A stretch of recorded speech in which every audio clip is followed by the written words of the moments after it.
My name is Rena, and welcome to LOL Living Out Loud. This is the podcast where women come together to intentionally and boldly embrace who we are. So, ladies, grab your girls, grab a pen, grab your journal, and the beverage of your choice, and welcome to LOL Living Out Loud. Hello, ladies, and welcome to episode number 7. Thank you for joining me for A Note to Self.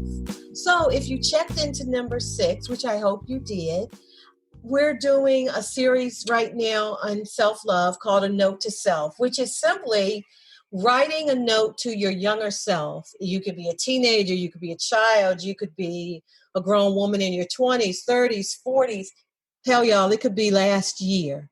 But what you're going to do is you're going to tell that younger person something that you've learned. You know, when we thought we would never make it, or we thought really low of ourselves, whatever it was that we were going through, we're on the other side of that, and we have something to say to ourselves. And a note to self, any way that you want to talk about it is what I'm asking you to do. So if you have not seen episode or listened to episode 6, I would encourage you to do so.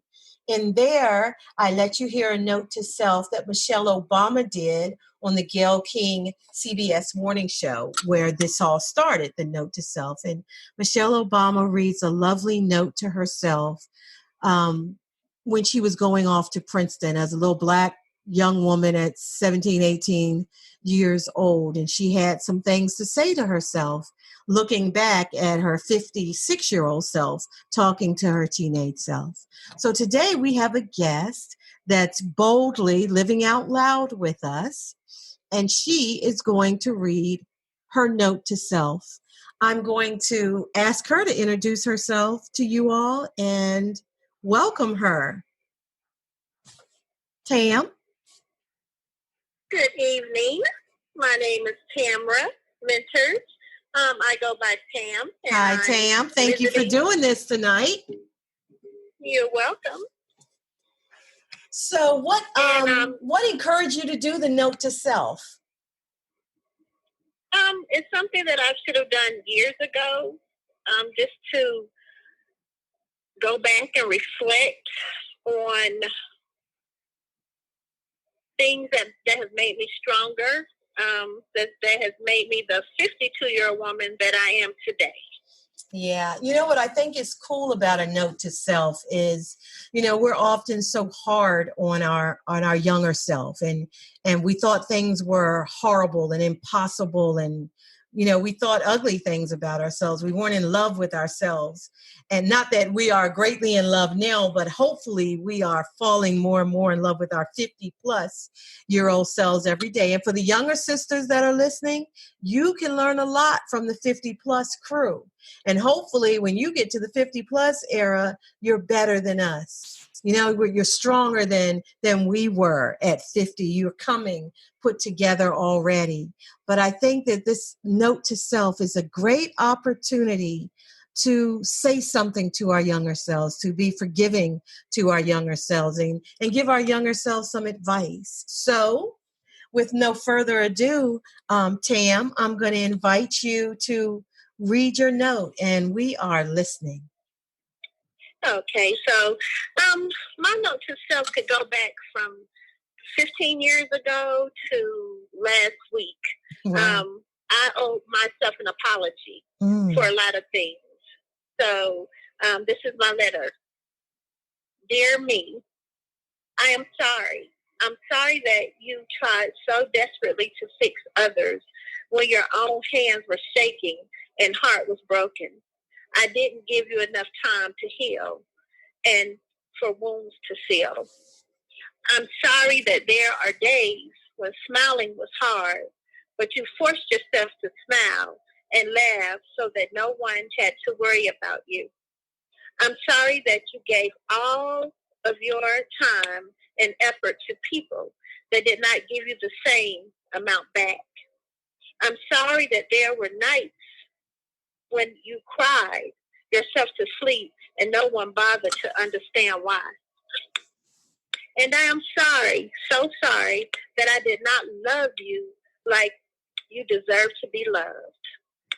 Yours truly, Wow. Tam. Wow, that's powerful. So, ladies, I'm inviting you to do the same. I think you would find this exercise cathartic. It will, I don't know, it just heals old wounds and lets you be human and stop being so hard on yourselves. Just to say I'm sorry and acknowledging where you were and where you are now. I think it's a great idea. But for those of you who don't want to come on LOL and read your letter, please get that journal out, remember, and write that writing prompt, which is simply a note to self. I encourage you to send in your note to LOL. You can send it via email, or you can go to the webpage, which is attached to the podcast. Tam, thank you so much for doing that. Is there anything that you would like to say before we end this evening?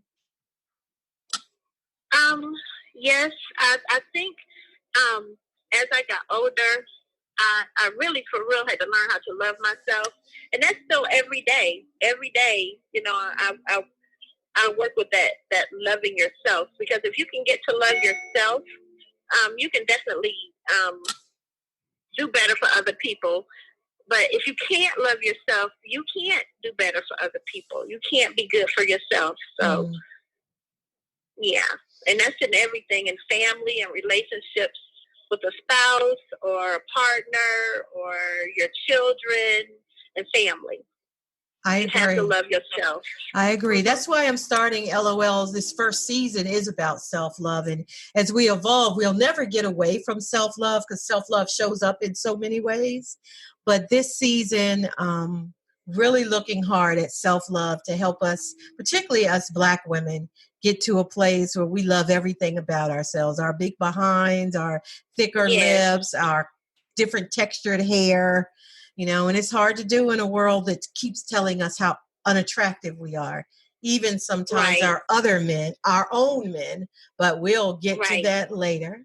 So, ladies, the motto for LOL, Living Out Loud, in the words of Dolly Parton: find out who you are and do it on purpose. Until next time, see you, episode 7. My name is Rena, and welcome to LOL, Living Out Loud. This is the podcast where women come together to intentionally and boldly embrace who we are. So, ladies, grab your girls, grab a pen, grab your journal, and the beverage of your choice, and welcome to LOL, Living Out Loud.